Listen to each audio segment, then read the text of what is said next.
Muito bom. Vamos começar então para aproveitar o tempo, né, de vocês e dos palestrantes. Boa tarde a todos. Eu sou Rodrigo Pantoja, do BID, sou especialista setorial em segurança cidadã e justiça. Cuido de forma um pouco mais intensiva da agenda de prevenção social da violência e de apoio para a reforma do sistema penitenciário. Eu vou pedir desculpas pelo portunhol. Eu sou do Chile, né? Ainda não consigo falar bem português, é uma língua muito rica, né? Toma tempo aprender, mas a gente vai tentar aí ficar à altura do evento. Vamos iniciar então o painel da tarde, com a presença do senhor André de Albuquerque Garcia, secretário nacional de Políticas Penais, o senhor é doutorando em Direitos e Garantias Fundamentais pela FDB e mestre em Direito pela Universidade Católica de Pernambuco. Possui pós-graduação lato sensu em Direito Processual Civil pela Faculdade de Direito do Recife, da Universidade Federal de Pernambuco, onde também se graduou em Ciências Jurídicas. Sim?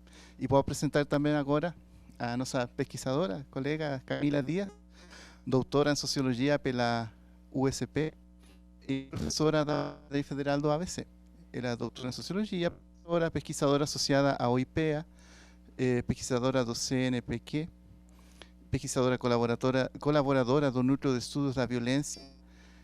Já tem 20 anos de experiência na pesquisa do sistema prisional, das dinâmicas criminais e dos mercados ilícitos nas fronteiras e cidades brasileiras, com dezenas de artigos e capítulos de livros publicados. É autora dos livros A Igreja como Refúgio e a Bíblia como Esconderijo, Religião e Violência na Prisão, PCC, Hegemonia nas Prisões e Monopólio da Violência, e coautora do livro A Guerra, Ascensão do PCC e o Mundo do Crime no Brasil. Sim? Então, vamos começar dando a palavra para o senhor secretário, André. Fique à vontade. Bem, boa tarde. Agora que eu assumo o nome, eu li um dos seus livros. Muito importante registrar isso, né? Nesse primeira abordagem. Para mim é uma honra estar aqui presente com o Pantoja, com a professora Camila, e falarmos sobre o tema de segurança máxima, de segurança máxima. Para mim, secretário estadual de Justiça e agora como secretário nacional, é um tema que é desafiador, mas é apaixonante, né? Do ponto de vista da segurança máxima, não tem muita novidade, principalmente para a plateia aqui presente, que conhece do assunto, como funciona, mas acho que grande parte de quem está nos assistindo, principalmente através da rede, não tem conhecimento do que significa o Sistema Penitenciário Federal e essas 5 unidades de segurança máxima que são administradas diretamente pelo Ministério da Justiça através da Secretaria Nacional de Políticas Nacionais, perdão, de Políticas Penais. Esse desconhecimento é natural, e porque as pessoas associam a determinadas unidades, inclusive dos estados, que custodiam presos perigosos, como se fossem unidades federais. Há uma certa confusão com relação a isso, mas eu sempre costumo dizer de forma bem simples que a Senapen, a Secretaria Nacional de Políticas Penais, ela administra diretamente um sistema, que é o Sistema Penitenciário Federal, com 5 unidades, a Penitenciária Federal em Mossoró, conhecidíssima recentemente, né? Foi lá que eu tomei posse como secretário nacional de Políticas Penais, em meio como disse com o meu amigo baiano Daniel Cerqueira, eu dei uma de baiano, né, porque eu estreiei, né, não tomei posse, né.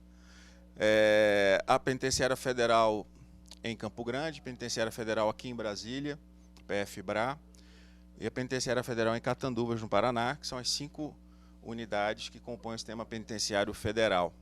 Qual a importância do Sistema Penitenciário Federal? Qual a importância dessas prisões de segurança máxima? Nós temos uma apresentação aí? Deu tempo? Temos? A apresentação? Não, então não precisa colocar. Basicamente, O Sistema Penitenciário Federal, ele é uma reserva, eu costumo dizer que ele é uma reserva estratégica do país.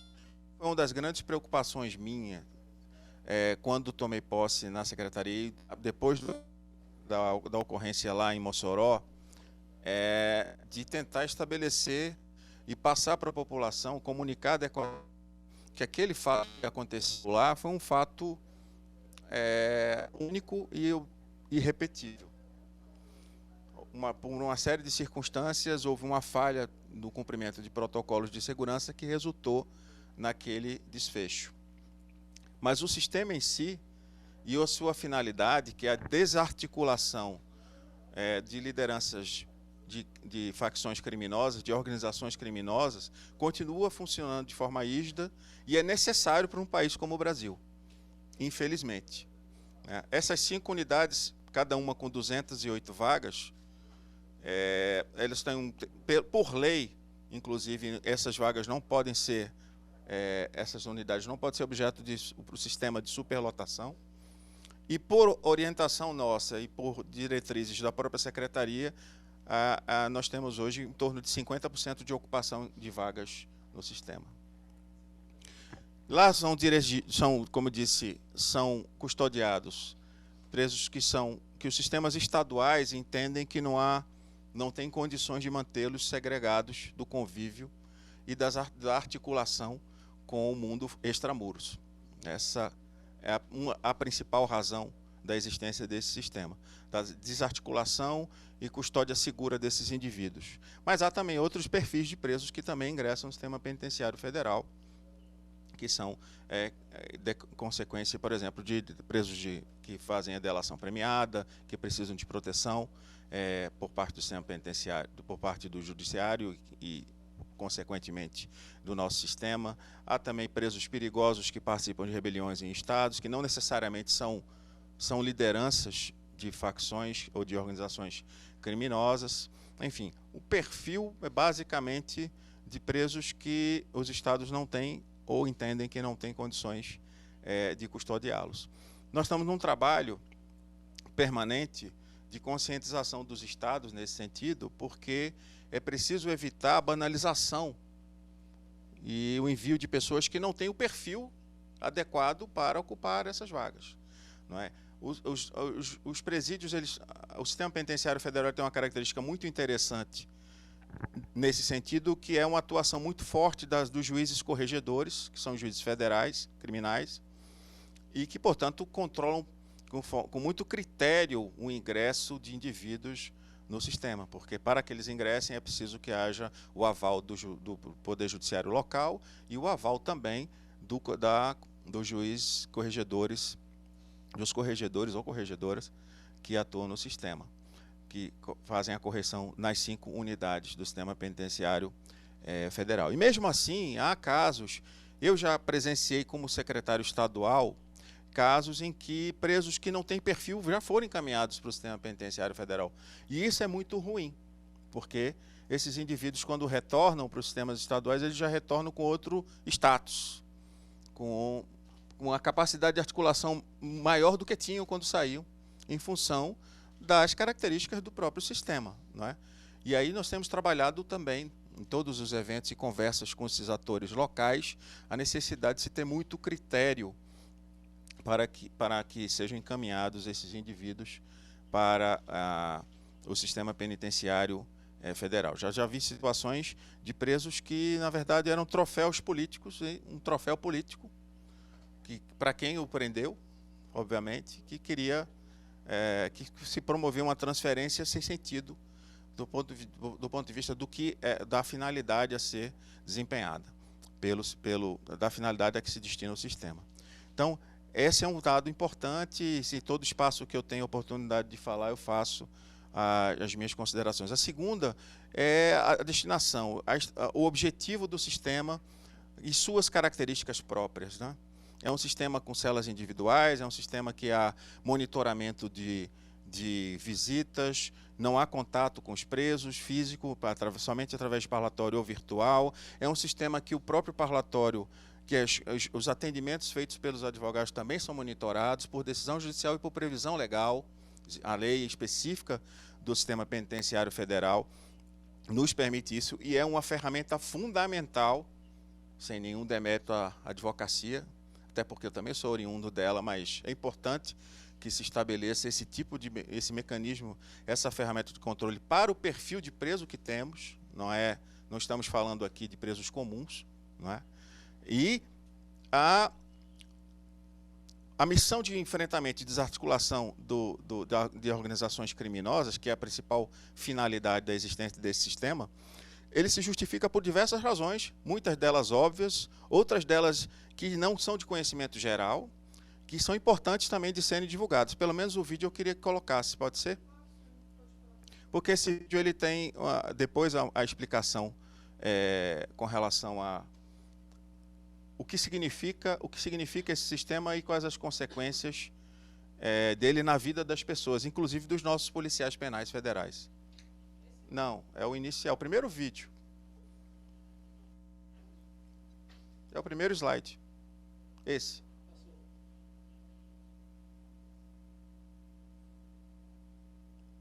Próximo. Esse. A Polícia Federal fez uma operação em Porto Velho para desmantelar o plano de integrantes de uma facção criminosa de explodir prédios públicos. Tá, então a reportagem na verdade, esse vídeo ele trata sobre os investigadores descobriram que integrantes da facção criminosa presos na Penitenciária Federal de Porto Velho tinham um plano para explodir o prédio do Departamento Penitenciário Nacional, o DEPEN, que fica em Brasília. Segundo a Polícia Federal, o plano era colocar um veículo com 50 quilos de explosivos dentro de um carro e deixar o carro no subsolo do prédio. Depois disso, a facção criminosa iria entrar em contato com as autoridades e determinar um prazo para que várias reivindicações fossem atendidas. Caso isso não acontecesse, eles ameaçavam explodir prédios públicos e também redes de energia elétrica nas 5 maiores capitais do Brasil. O plano, segundo as investigações, também previa sequestrar, torturar e até matar agentes penitenciários. A reivindicação principal era forçar o Ministério da Justiça a liberar a visita íntima nas unidades federais suspensas desde julho do ano passado. As celas de 3 líderes da organização criminosa foram alvos de mandados de prisão na operação de hoje. Os 3 vão passar para o regime disciplinar diferenciado, em que ficam em salas individuais, sem direito a visitas nem banho de sol.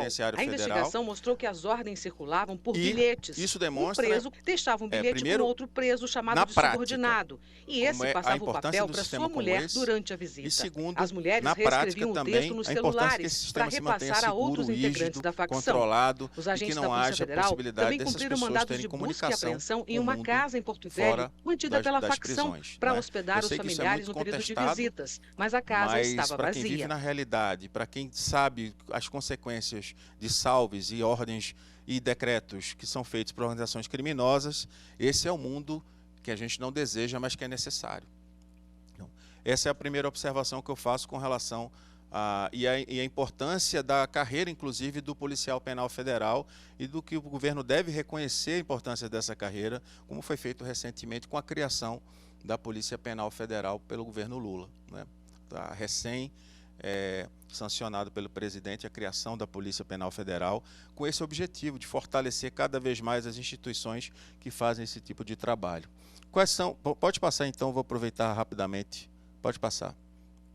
Aqui a localização das unidades do Sistema Penitenciário Federal, onde elas estão, né? Mossoró, como eu disse, Porto Velho, Brasília, Campo Grande, Catanduvas, no Paraná. Pode passar. Esse é um vídeo que mostra o padrão, que é a unidade de Brasília, com a muralha. Essa muralha construída em Brasília é o preço de uma unidade prisional no Estado, 40 milhões de reais. Um projeto desenvolvido pelos engenheiros da Senapem, com apoio da UNB, da Universidade de Brasília, e possui todos os mecanismos de defesa, porque é sempre bom dizer, né? Muralha em presídio não necessariamente ela existe para evitar fugas, mas ela existe para evitar resgates, para evitar que as pessoas de fora para dentro cometam atentados contra os policiais ou busquem o resgate de presos no caso nosso, de presos que todos sabem com o perfil que temos. Então, essa foi a primeira muralha construída, e nós estamos construindo a muralha de Porto Velho agora, e até 2026 nós vamos concluir as muralhas nas 5 unidades do Sistema Penitenciário Federal. Concomitantemente a isso, nós estamos desenvolvendo soluções que vão elevar a segurança dessas unidades ao estado da arte em segurança, com sensoriamento sísmico, sensoriamento térmico, sensoriamento de movimento, drones e outras soluções com uso, inclusive, de inteligência artificial para o monitoramento dos nossos parlatórios.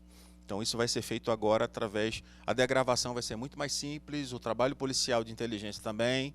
Nós fazemos esse trabalho sempre voltado para alimentar o nosso sistema de inteligência e a partir da inteligência gerar informações úteis, inclusive provas, em determinados casos, que vão subsidiar inquéritos da Polícia Federal, operações policiais que são realizadas.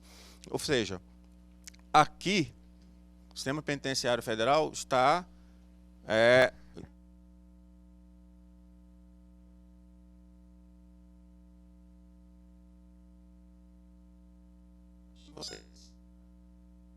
Vamos divulgar isso, mas é o que acontece no dia a dia em função do trabalho que não é só de custódia, mas é de vigilância e controle dessa população. Mas eu diria, a despeito de todo o esforço que é feito na questão da segurança, não podemos esquecer a questão das assistências, né? Esse sistema, que é duro no controle, mas ele também do Brasil, ele é o melhor sistema em termos de assistência material aos presos. Saúde, educação também, atendimento ambulatorial, enfim, a alimentação adequada, balanceada, específica quando é o caso que tem que ser, especial para determinados casos, inclusive alimentação para a dieta dos presos, enfim, tudo o que está previsto na Lei de Execução Penal com relação às assistências, também o Sistema Penitenciário Federal oferece. Para se ter uma ideia, são 6 refeições diárias, né, pagas cada uma em 2 etapas, em todos os dias para os nossos presos, com ambulatórios, com profissionais de saúde, técnicos, especialistas, atendimento odontológico, tudo o que é necessário. Até porque, me permitam, nós fazemos tudo, o máximo, para que não seja necessário esses presos das unidades para um eventual atendimento médico, um atendimento emergencial. Por razões óbvias, nosso cuidado é muito grande com relação a isso. O treinamento desses policiais também é constante, permanente. E agora, com a criação da Polícia Penal, mais ainda, nós estamos agora com a turma para passar pela academia de 94 policiais penais que vão ingressar, especialistas novos também, técnicos novos, que vão ser treinados tanto em termos principalmente em questões de defesa da unidade, de defesa pessoal e defesa de suas famílias, que também é uma preocupação nossa. Essa é uma categoria que nós comentamos com eles diariamente, sempre recomendo, que não deve estar exposta. Nós tivemos recentemente um atentado em Porto Velho contra um policial penal federal, talvez também por exposição em rede social, para se ter uma ideia. E esse atentado foi encomendado por uma facção criminosa, esta mesma que fez o salve, que determina a morte de 10 policiais penais federais. Enfim, o mundo em que se vive no sistema penitenciário federal, que o brasileiro precisa tomar conhecimento, é um mundo de muito preparo, muito cuidado e muita segurança, tanto para quem trabalha, para as autoridades também que administram esse sistema. É um sistema também, uma polícia que além de bem treinada, ela recebe os melhores equipamentos. Não é? Se nós formos considerar e comparar com as polícias penais dos estados, a Polícia Penal Federal é uma polícia diferenciada nesse sentido. Nós, adquiridas agora com... Temos essas muralhas a que eu acabei de me referir, o projeto Ômega, que é o que eu fiz a referência aqui de segurança e monitoramento dessas unidades, tudo com um único propósito, um propósito que é contribuir com o nosso país, com a desarticulação desses indivíduos. que eles não possam... Estou contando, tem um relógio aqui bem na minha frente. Estou aqui. Pode deixar que eu sou disciplinado.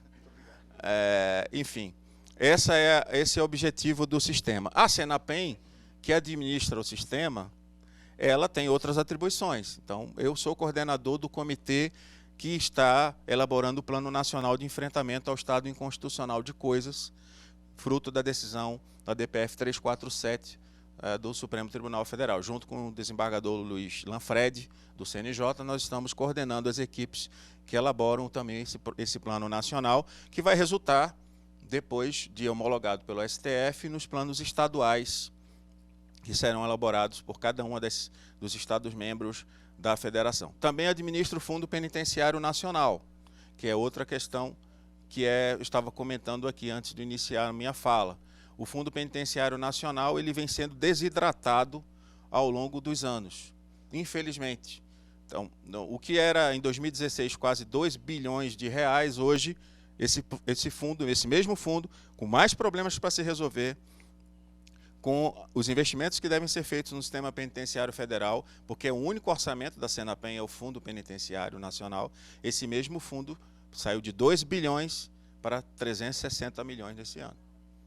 Então, o desafio, além de ser um desafio sob o ponto de vista de segurança, de manutenção no estado da arte do sistema penitenciário federal, também é um desafio de gerenciamento de um fundo que é, para muitos estados, a única fonte de investimento. Eu estou circulando o Brasil inteiro.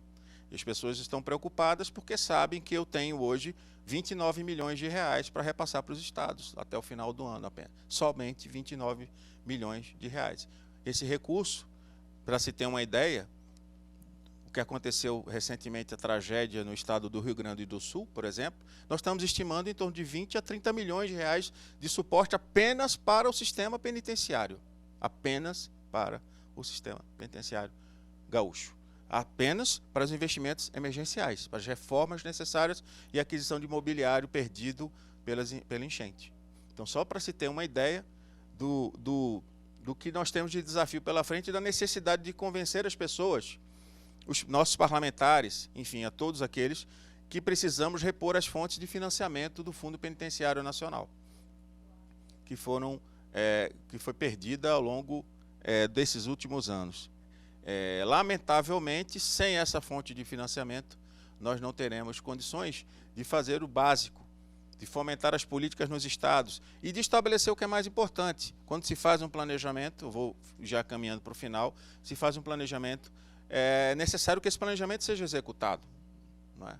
E nós não temos hoje condições materiais nem financeiras de executar o nosso planejamento em função dos parcos recursos disponibilizados no Fundo Penitenciário Nacional. Queria já terminar, me perdoe pelo excesso, mas a oportunidade de passar alguns recados, de pedir a ajuda da sociedade também é importante nesse sentido, porque nós não somos só o sistema penitenciário federal, nós temos que apoiar os estados, amparar os estados, como eu disse, muitos deles sem recursos para investimento. Muito obrigado.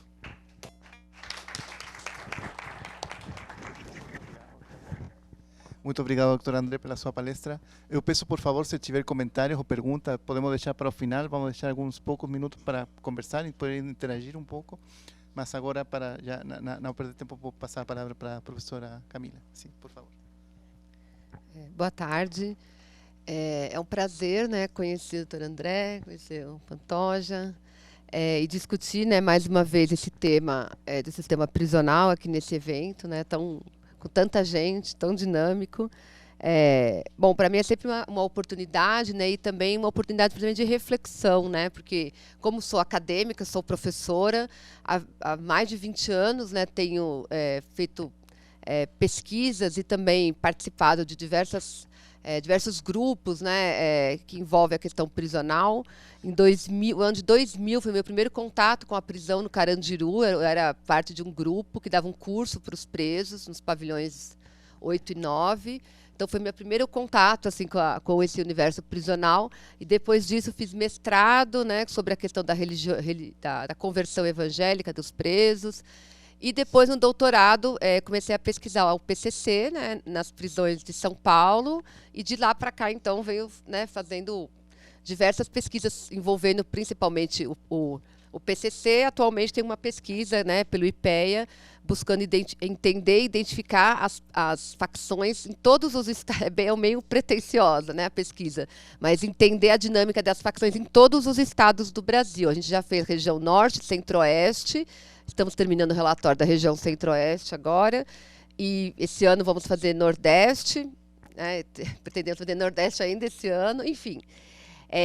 Porque acho que estou falando um pouco isso, porque é um pouco a trajetória de alguém que, então, nesses 20 anos, vem tentando entender e também, ao mesmo tempo, acompanhando as respostas estatais ao problema das facções, né, que vem se colocando, principalmente desde o início dos anos 2000, e como, né, a despeito de todas as respostas, das diversas respostas do Estado, tanto no âmbito do sistema prisional quanto no âmbito da segurança pública, a questão das facções ela se amplia cada vez mais, né? O número de grupos, né, faccionais eles crescem no Brasil inteiro, o número de faccionados também aparentemente cresce, o escopo de atuação, sobretudo de algumas delas, mas principalmente, né, do PCC, se amplia de maneira assim, eu não gosto de usar a palavra assustadora, mas de uma maneira que eu que venho acompanhando há muito tempo, sobretudo em São Paulo, você percebe que hoje é uma outra coisa, assim, em termos de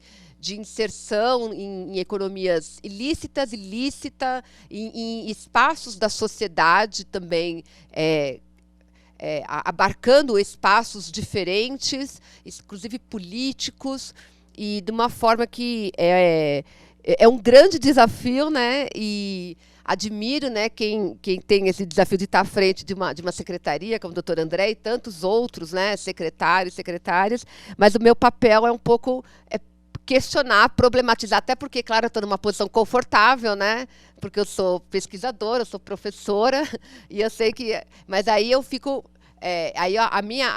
eu parto, né, então, dessa reflexão, né, nesses anos todos, né,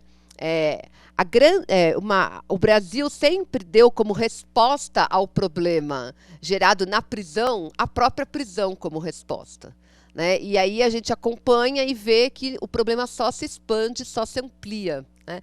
Quando a gente fala de prisões de segurança máxima, é claro que hoje a grande referência, né, quando a gente chama, que ninguém sabe exatamente definir, né, o que é prisão de segurança máxima, mas intuitivamente, quando se fala isso, a gente já lembra hoje, já remete ao sistema penitenciário federal. Claro, porque ele é o grande modelo que se tem atualmente de prisões de segurança máxima, pelas características, né, que o doutor André acabou de expor. Mas, antes, já haviam prisões de segurança máxima nos estados, ao menos elas tinham essa conotação, né? Mesmo em São Paulo, nos anos 80, tinha uma prisão, né, o chamado anexo da Casa de Custódia de Taubaté, ele era considerado uma prisão de segurança máxima. E foi lá que nasceu o PCC, foi lá que o PCC nasceu. Eles ficavam encarcerados em celas, em isolamento também, aparentemente não tinha nem a lei, né, que regula. Hoje tem a lei que regula, por exemplo, o regime disciplinar diferenciado, que diz quanto tempo o preso pode ficar, em que condições, banho de sol de 1 a 2 horas. Naquela época nem tinha essa regulamentação, porque não existe, esse modelo de prisão ele não estava na lei, na previsão legal, mas ele existia, né? Conheci presos, por exemplo, do Pedrinho Matador, que já faleceu, mas eu conheci ele na época do meu mestrado. Ele ficou 14 anos em isolamento no anexo. E, enfim, então, as prisões de segurança máxima, então, elas existem muito antes, né, desse modelo hoje do sistema penitenciário federal, e que depois, em 2003, né, São Paulo também criou uma outra unidade de segurança máxima, o Centro de Readaptação Penitenciária de Presidente Bernardes, unidade que foi construída para ser aplicado o regime disciplinar diferenciado, que em São Paulo foi feito primeiramente como medida administrativa da SAP, né, em 2001, foi depois da mega rebelião de 2001, né, do PCC, então foi logo na sequência.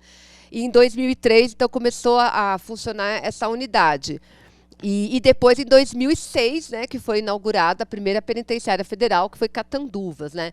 Então, a gente pode, né, claro que essas unidades prisionais, elas atendem a diferentes demandas, né? Elas atendem a diferentes perfis, a diferentes demandas, seja para cumprimento de castigo disciplinar, e aí eu não falo do sistema penitenciário federal, né, eu falo das outras, elas sempre foram utilizadas, então, para cumprimentos de castigo disciplinar, ou para isolamento, né, dos chamados os presos que eram considerados perigosos, né, e que hoje isso está muito relacionado à questão das organizações criminosas, mas antes também havia outros tipos de presos, né, presos violentos, especialmente, que eram considerados com alta periculosidade, né, e eram enviados para essas unidades. E eu acho que quando a gente fala, então, né, das unidades de segurança máxima, geralmente a primeira medida de sucesso que a gente tem é a capacidade dela de cumprir aquilo que se espera de unidades prisionais, que isolem. Né? Isolem, sobretudo, isolem a comunicação do preso. Né? Então, acho que essa é uma das grandes questões que envolve as unidades prisionais de segurança máxima. Em geral, para elas, são enviados presos que precisam ser contidos na sua capacidade, não contidos hoje em dia, não necessariamente na violência física que possam exercer contra outros presos, mas especialmente na sua capacidade de comunicação, de articulação, que é a capacidade de articulação dessas facções. E é claro que, se a gente olhar para a história do sistema penitenciário federal, a história recente, né, a gente pode dizer que ele tem muito sucesso, né, nessa função de isolamento, de dificultar a comunicação, porque impedir de modo absoluto nunca é possível. Né? Mas a dificuldade, é claro que a gente não tem como não reconhecer o sucesso. Conheço muitos policiais penais federais, já acompanhei durante muito tempo, em vários momentos, né, o sistema penitenciário federal, fui já tutora de material de cursos, enfim. E são pessoas que têm um engajamento que eu admiro, acreditam nisso, são pessoas extremamente engajadas, assim, que dá vida por aquela atividade, acredita muito nisso, né? Mas eu olhando, assim, como eu disse, a problematização que eu trago é em relação aonde a gente vai chegar. Né? Porque o sistema penitenciário federal, então, como eu disse, ele exerce com muita eficácia esse papel de impedir um determinado preso de se comunicar, ele não vai fugir, né? Teve essa fuga recente, né? Mas eu também concordo, doutor André, que foi uma coisa excepcional, né? Mas e daí? Então, esses presos que estão lá estão, digamos, contidos. Mas e o restante? Aí a gente, né, o título do painel é Sistema Prisional e Prisões de Segurança Máxima. Mas e o sistema prisional? Se é que a gente pode chamar isso que a gente tem no Brasil de um sistema, né? Porque você não tem sistema nenhum, não tem integração nenhuma, não tem nem no mesmo estado, as prisões não funcionam do mesmo jeito, as unidades prisionais não têm o mesmo padrão. O que elas continuam produzindo? Então, você tem as chamadas lideranças de facções, né, que aí também é um termo que tem várias interpretações, mas digamos assim, que a gente mais ou menos sabe o que é. Estão no sistema penitenciário federal, estão incomunicáveis, enfim, estão com restrições de comunicação. Mas, enquanto isso, né, eu fico pensando como é que o sistema prisional dos estados ele está construindo, fabricando novas lideranças. Porque eles são espaços de recrutamento de presos para as facções. Nem todos se tornarão lideranças, obviamente, mas certamente uma parcela desses que estão sendo recrutados nas prisões estaduais vão demonstrar uma capacidade de liderança, de reflexão, de diálogo, enfim, de convencimento, e vão ascender na facção e vão se tornar novas lideranças que daqui um ano, hoje em dia vem sendo muito rápido, né, essa ascensão, sei lá, até menos do que isso, ou 2 anos, vão estar ali com a demanda de ir para o sistema penitenciário federal. Né? E a roda, né, como continua girando, o ciclo continua se refazendo. Até chegar um momento que eu fico tentando fazer a projeção para daqui 10, 20 anos, que não vai ter mais vagas, né? Que não vai ter mais vaga, ou vai ter que se construir novas unidades, já tem, né, esses projetos, mas todos nós sabemos que são caríssimas, as unidades penitenciárias federais são muito caras, não só na construção, mas na manutenção delas, até para ter toda essa eficácia que elas apresentam, né? Os treinamentos do servidor, tudo isso é muito caro. Um preso, se não me engano, custa cerca de 30, 40 mil reais por mês, até mais, né?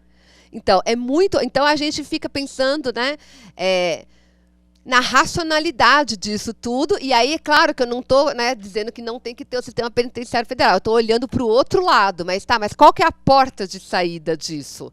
Porque nós não interrompemos o fluxo do processo de produção de possíveis clientes do sistema penitenciário federal. As nossas prisões estaduais, elas continuam superlotadas, sem estrutura, os presos administram as próprias unidades, na grande maioria dos casos. Não há dinheiro para ter funcionários, né, em termos de quantidade razoável por preso. Então, o preso tem que distribuir a comida, o preso distribui medicamento, o preso distribui tudo que acontece, até a visita. Pelo menos em São Paulo, a visita nas celas, a visita íntima, são os presos que organizam. Então, então você, nesse cenário, né, a alimentação também, as famílias precisam levar alimentação para suplementar a alimentação, que não é suficiente. É muito ruim a qualidade da alimentação oferecida. Educação, eu acho um absurdo, né, que a população carcerária do Brasil é majoritariamente de presos, de pessoas de baixa escolaridade, que não tem nem o ensino fundamental completo. E quase ninguém estuda em termos formais. Hoje em dia, a Senapem vem fomentando, né, os clubes de leituras, etc., para remissão. Mas eu estou falando de estudo mesmo formal, né, de sala de aula. Por que a gente não faz, sei lá, um tipo de um pacto nos presídios para que os presídios estaduais seja obrigatório, assim como na Fundação Casa, né, um sistema socioeducativo que é obrigatório a frequência a escolas pelos adolescentes? Por que não pensar em algo nesse sentido para o sistema prisional? Que seja obrigatório. Eu sei por quê. Porque não tem funcionário. Os estados não vão ter servidores para acompanhar, porque toda movimentação de preso é risco. E não dá adianta um funcionário num pavilhão para 400 presos, ele não vai ficar levando o preso para a sala de aula e depois voltando. Enfim, não vai ter, porque não tem essa estrutura, né? Não consegue. Mas, quando a gente, então, sempre faz o mais do mesmo, e eu vejo, né, acompanho os debates no Congresso, enfim, os debates. Hoje em dia só se fala em crime organizado o tempo todo, esse seminário, né, eu vi várias palestras. As respostas, elas giram em torno de uma mesma coisa. Vamos vamos inventar uma nova lei para criminalizar uma outra coisa. Ou vamos aumentar o tempo de pena para aquele tal tipo de crime. Mas não ficou mais do que evidente que isso ninguém vai deixar de cometer um crime porque vai ter 10, 20, 15 anos. E isso não vai impactar. Isso vai impactar, sim. O sistema penitenciário vai sofrer uma pressão maior, vai ficar mais cheio e tal. Mas isso não tem. O Brasil, se a gente olhar a história recente, não é por falta de lei, de punição, na minha avaliação. Não é falta disso. É uma forma equivocada na maneira de produzir, de fazer a segurança pública, em primeiro lugar, né?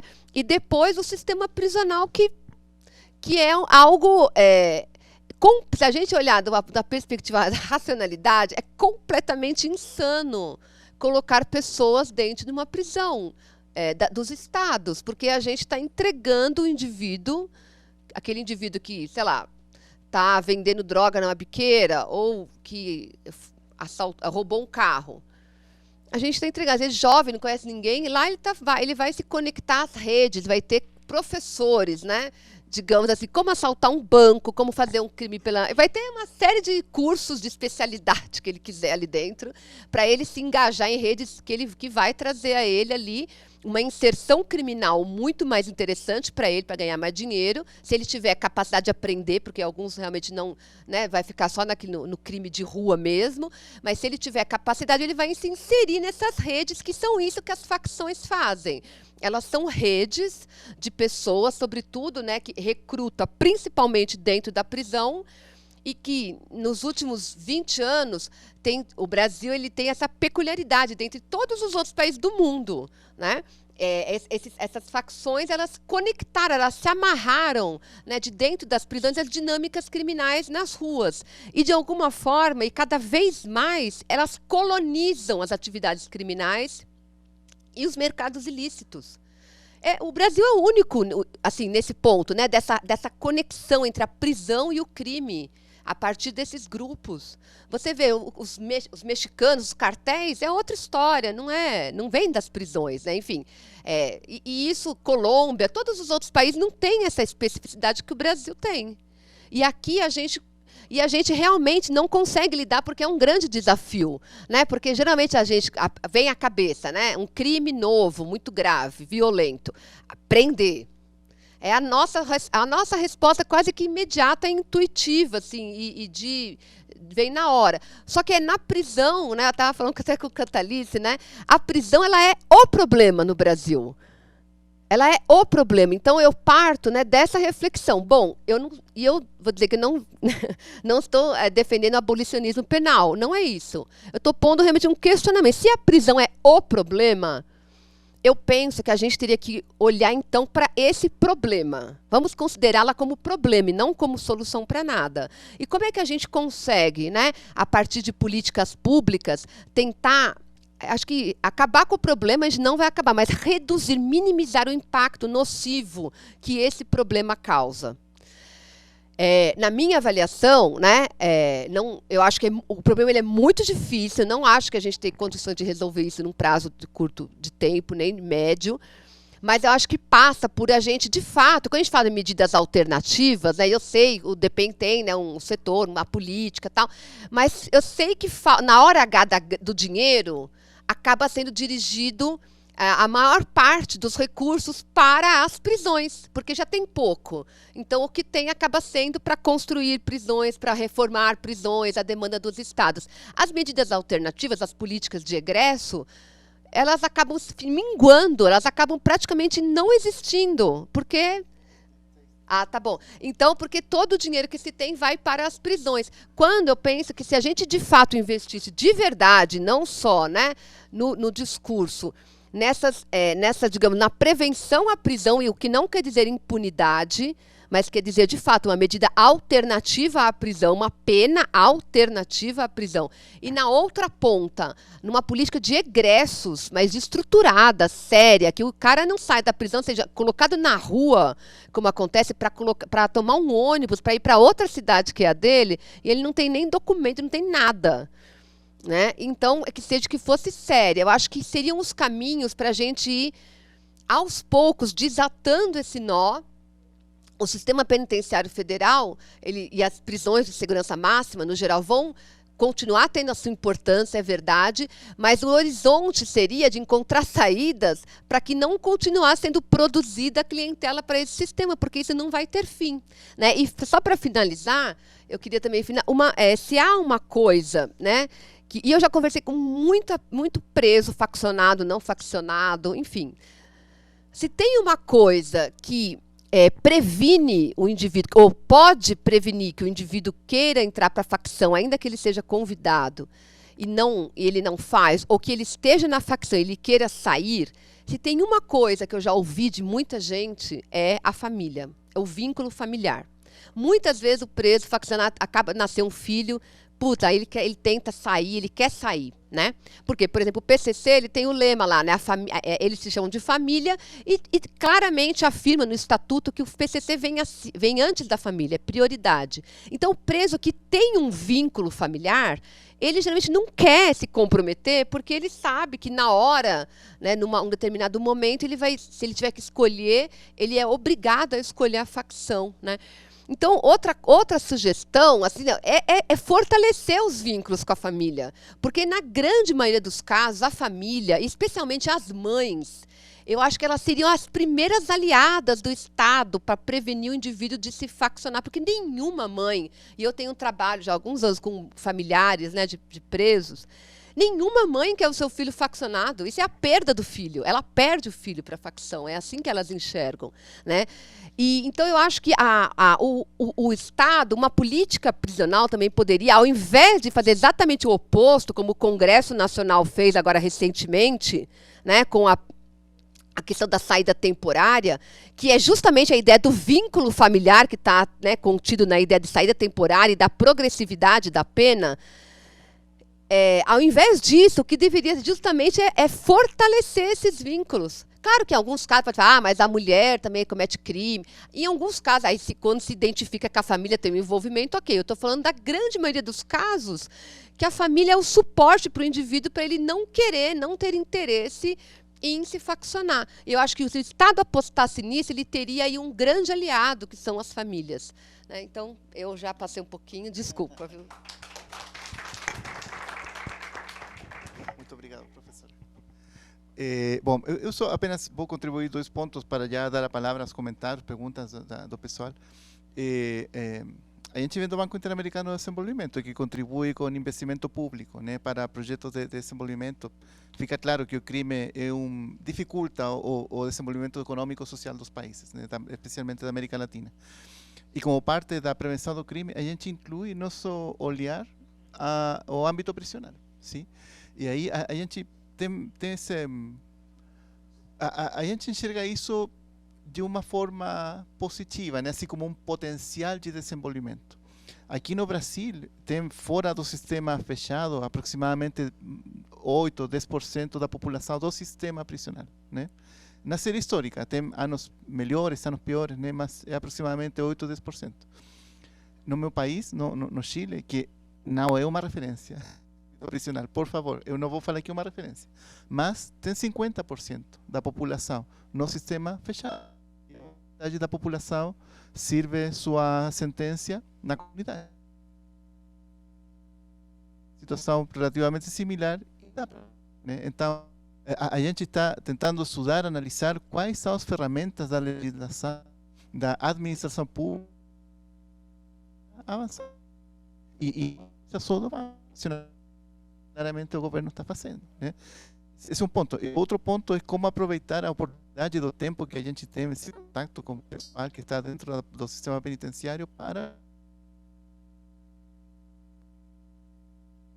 as condições preditivas da probabilidade de reincidência.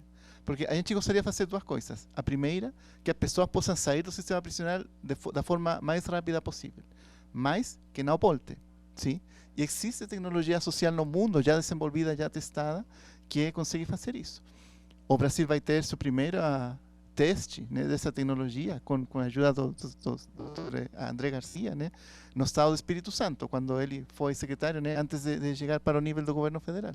E temos expectativa de replicar esse modelo em outros estados do Brasil e, de fato, já temos países assim bem progressistas, né, bem alinhados com a pauta dos direitos humanos, como a Costa Rica, né, que a Corte Interamericana de Direitos Humanos fica lá em Costa Rica. Costa Rica vai fazer uma réplica do projeto do estado do Espírito Santo, que está iniciando, né? Então, tem aí como uma semente de mudanças, de ter identificado um potencial de desenvolvimento que dá para conseguir resultados relativamente rápidos, né?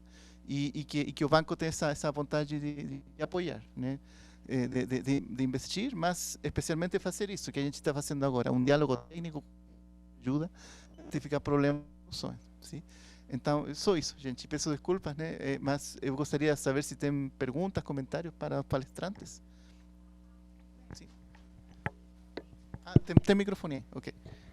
Boa tarde, me chamo Emanuele, eu sou policial penal federal e assim, achei muito interessante os aspectos que vocês pontuaram, em especial a senhora, né? O secretário a gente acompanha com mais frequência. Mas, assim, a gente sabe que existe uma questão social em relação à polarização. Parte da sociedade acredita que a melhor forma é a punição através da prisão, no caso de cometimento de crimes. Só que, por exemplo, temos uma outra parte, principalmente aqueles que têm familiares inseridos no sistema penitenciário, que já tem uma ótica, uma visão diferenciada, né? Então, assim, como que você acha que o Estado deve agir? Quais são os mecanismos para diminuir essa polarização, esse sentimento social, porque esse é o primeiro passo para a gente até alterar as políticas, né? Muitas delas são construídas justamente por conta dessa parcela que quer que aumente a prisão, quer que intensifique, né, o tempo de prisão, e a outra que vê que a prisão por si só não está resolvendo o problema, né? Como que você acha que a sociedade, como que você acha que os governantes estariam atuando para estar desmistificando ou diminuindo essa polarização? Professora. Eu acho que essa questão cultural, né, ela é muito importante, até porque quando chega as eleições, né, o interesse em ser eleito passa por atender a essas demandas da sociedade, independentemente de se ela seja um tiro no pé ou não, né? Então, o que eu acho que seria importante é tentar fazer políticas, né, demonstrando que há outros caminhos e mais eficazes, ainda que sejam experimentos, né, específicos para demonstrar que há outras possibilidades mais vantajosas, às vezes até economicamente, menos lesivas à própria população carcerária, às famílias e aos presos, e que dão resultados mais efetivos. Por exemplo, há um modelo de APACs. Né, ele é um modelo, né, de prisão que costuma ser, digamos assim, menos... ele é um modelo mais... que deixa as condições do preso melhores, assim, né, da prisão, que dá uma certa autonomia para o preso, demanda do preso ter autonomia. Eu não acho que a APAC é um modelo universalizável, não é todo preso que pode ir para uma APAC. Mas se houver mais APACs para aqueles presos que atendem o perfil de uma APAC, que pode ser até outro nome, né, porque quando eu estou falando da APAC, eu não estou falando de nada pensando em nenhuma vinculação religiosa, né? Mas que tenha essa outra forma de cumprimento da pena. Então, por exemplo, claro, um líder do PCC não vai para uma APAC, mas tantos outros que a maioria, né, antes de chegar lá naquela prisão, né, naquelas condições terríveis, que seja no modelo APAC, né? Então, eu acho que demonstrar para a sociedade, eu acho que é um desafio essa comunicação. Falava também com o Alberto isso, mas demonstrar para a sociedade que não é impunidade. Então, você cumprir pena, por exemplo, na comunidade, em regime semiaberto, de verdade, não o regime semiaberto que a gente tem no Brasil, que é fechado, na verdade, né? Ou então em regime aberto, mas fazendo atividades ali obrigatórias na comunidade e demonstrar, ou seja, que não é... Porque o que a gente tem hoje, na verdade, é assim, as medidas alternativas, você não tem um controle sobre essas medidas fora da prisão. E isso gera a percepção na sociedade de impunidade. Né? Então, o que precisava ter é a pena alternativa, mas de verdade, com o controle, o indivíduo ser obrigado a fazer aquilo. A pena em regime aberto ou semiaberto, mas o exercício com as obrigações que aquela pessoa tem que cumprir. Né? Então, eu acho que é um grande desafio, mas porque a grande maioria das pessoas nem sabe, não para conversar com a gente e refletir sobre isso. Né? A grande maioria das pessoas... Então, o discurso mais fácil é aquele que chega com a solução mágica. Vamos construir 50 novas unidades prisionais e aí vamos resolver esse problema. É isso que a gente tem visto ao longo das décadas. E ninguém se questiona, nossa, mas o que foi feito, né, nos últimos anos? E resolveu? Não, né? Então, eu acho que é um grande desafio, mas eu acho que é com políticas públicas e demonstrando, talvez começando por experimentos menores, né, porque ninguém vai fazer uma revolução, não dá para fazer algo generalizado no Brasil inteiro, mas demonstrando, então, a eficácia de pequenas experiências e aí tentando, acho que, fazer um convencimento, né, da população de que isso é melhor do que simplesmente aumentar o número de prisões de regime fechado. A APAC é um modelo, pelo que eu conheço bem, lá nós temos uma APAC também lá no Espírito Santo, conheci o modelo de Minas, ele é muito interessante.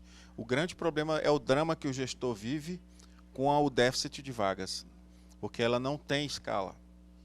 Então, se você investe, por exemplo, 3 milhões por ano na unidade que gera 80 vagas, tendo 7 mil presos a mais no sistema convencional. Então, essa é uma equação difícil de fechar para quem trabalha com o sistema prisional, especialmente nos estados. Mas assim, eu também concordo, se a gente tivesse possibilidade de replicá-la, replicar o modelo, não propriamente a PAC, porque existem há muita assimetria nessa distribuição dessas unidades no país afora, talvez seja também um dos caminhos. E outra coisa, só queria reforçar porque é o que eu acredito. Se nós trabalharmos uma adequada política de tratamento do egresso, nós vamos resolver grande parte dos nossos problemas. Porque essa é a grande... do caminho da preparação da saída. Os primeiros 90 dias da saída do preso, esse processo tem que ser muito bem monitorado, acompanhado e com o apoio necessário para que nós possamos diminuir as taxas de reincidência. Né? E esse é outro problema também, porque a reincidência tem vários conceitos, o jurídico ao prático, mas no Brasil, especialmente, né? Mas o caminho que nós temos hoje, o desafio que nós temos hoje é de fazer valer e consolidar a política nacional de atendimento ao egresso.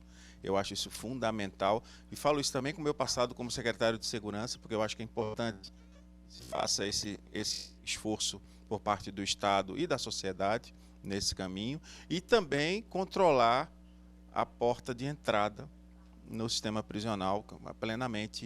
Estamos aqui plenamente de acordo, porque há, de fato, um superencarceramento de condutas que não necessariamente precisariam estar segregadas da sociedade. Muito obrigado, doutor André. Temos o melhor cenário possível, que é muito interesse do público. Temos várias perguntas, né? Mas infelizmente por causa do tempo vamos conseguir só uma pergunta, né, para atender agora. Então eu vou pedir para, se for possível, para os senhores ficar só um momento aí lá no corredor, no café, para conseguir atender um pouco assim, as perguntas do pessoal que não vai conseguir falar agora. Peço desculpas, né, mas é um sintoma positivo, né? Mas, vamos fazer mais uma pergunta e para conseguir fechar a tempo, por favor. Boa tarde a todos, meu nome é Vanessa, sou ex-orientanda da professora Camila. Queria agradecer pelas falas. Eu queria aproveitar este momento, né, porque eu vou iniciar o doutorado agora e o meu tema de pesquisa é o SUSP. Eu queria aproveitar essa oportunidade para ouvir da professora Camila e também do secretário, para entender um pouco o que vocês pensam, como que esse modelo do SUSP, esse resgate do SUSP, impacta o sistema prisional, como que vocês enxergam isso, né, a repercussão disso, com o avanço, né, da implementação do SUSP, como que vocês acham que isso acaba, né, impactando e afetando, né, o sistema prisional, a organização das organizações criminosas? Começamos com você, senhor secretário. Mas espero que o SUSP saia do papel primeiro, né? E como lei, que a gente só tem ele previsão legal. Há uma intenção do ministro Ricardo Lewandowski de elevar esse assunto ao status constitucional, talvez seja pelo passado de ministro do Supremo mesmo, de tentar trazer para a norma jurídica de maior relevância no ordenamento jurídico um caminho a ser seguido depois pelo legislador ordinário e mais especialmente, principalmente pelos governantes, né? Essa é a primeira observação que eu faço, porque me preocupa muito, como foi dito aqui, excesso de normas e a gente não tem na prática aplicação disso como deveria acontecer. Mas é fato um problema, nós temos um problema histórico que é a incapacidade de coordenação da União nas políticas, em relação às políticas estaduais. E isso só se dá de duas formas. Você tem que ter instrumentos normativos para isso, para capacidade, obviamente pressupõe-se isso, né? Capacidade para isso, instrumentos normativos para isso e, sobretudo, recurso. Acredito que, do ponto de vista do sistema prisional, o que mais eu tenho esperança, Vanessa, perdão, o que mais me deixa com esperança não é necessariamente a regulamentação do SUSP e a sua implementação, porque isso tem que vir associado também de uma mudança de estratégia na qualificação das prisões, por exemplo, na prática, no dia a dia, que é preciso de repensar isso no nosso país. A necessidade de se rediscutir também a lei que rege a questão do tráfico das drogas. Temos aí tramitando no Congresso uma PEC que reforça tudo que foi dito aqui em termos do caminho do retrocesso, né? Temos que discutir essa questão do uso e definitivamente o caminho estava tentando caminhar, está tentando, né, encaminhar essa discussão e aí falso, com a ideia deturpada. O Novo Federal não está querendo liberar nada, ele está querendo discutir apenas a questão da quantidade, definir essa questão da quantidade da droga apreendida para que a gente tenha um mínimo de objetividade e critérios de prisões. Mas o que eu estou mais esperançoso, como eu queria dizer para você e para todos aqui, é com a DPF 347. Eu acho que o constrangimento judicial, e eu estou falando isso do ponto de vista do executivo, tá? Mas eu acho que o constrangimento judicial ele é fundamental hoje. Nós precisamos ter hoje, pelo menos, a justificativa para dizer estamos cumprindo uma decisão judicial. E é o momento, porque nos é a oportunidade de integrar a parte dispositiva de uma decisão judicial. Quem é da área do direito entende bem o que eu estou falando aqui. Ou seja, nós vamos complementar a decisão do Supremo com o Plano Nacional. E esse plano vai fazer parte do dispositivo da DPF. Ou seja, que em 3 anos tem que ser cumprido. Inclusive os investimentos todos lá previstos. Aí entra a Política Nacional de Atendimento ao Egresso, entra centrais de alternativas, entra as audiências de custódia, e não do movimento que nós estamos observando. Nós estamos vivendo um momento muito ruim sob o ponto de vista da representação parlamentar, gente. Não estou fazendo crítica ao Congresso, mas é porque respeito as decisões do Congresso como membro do Executivo. Mas é preciso repensar. Nós estamos com uma pauta legislativa aqui de ataque à execução penal, de ataque ao sistema progressivo, de ataque à audiência de custódia. Acabamos de falar temporária, né? E, independentemente do posicionamento ideológico, eu sempre indago isso. O que é que essas pessoas querem, ao fim? Se nós não temos prisão, se nós não temos pena de morte no Brasil, nós temos que devolver essas pessoas ao convívio social. Se você está com cabelo ideológico, ponto de vista pragmático, o que eu quero que essas pessoas sejam devolvidas ao convívio social como animais enjaulados, com sentido de vingança, pela frente.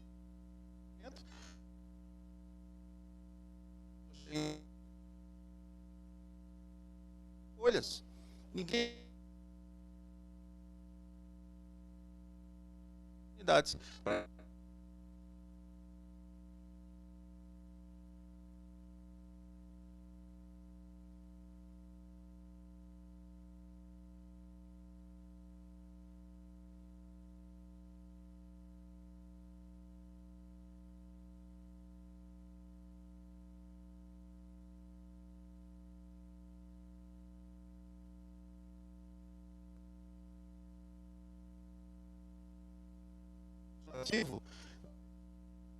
Expectativas que nós possamos usar, né? Infelizmente, o que nós temos hoje é partir para meios alternativos, não de cumprimento de pena, mas de estratégias alternativas para tentar chegarmos à finalidade. Não é? Muito obrigado. Mais um minutinho.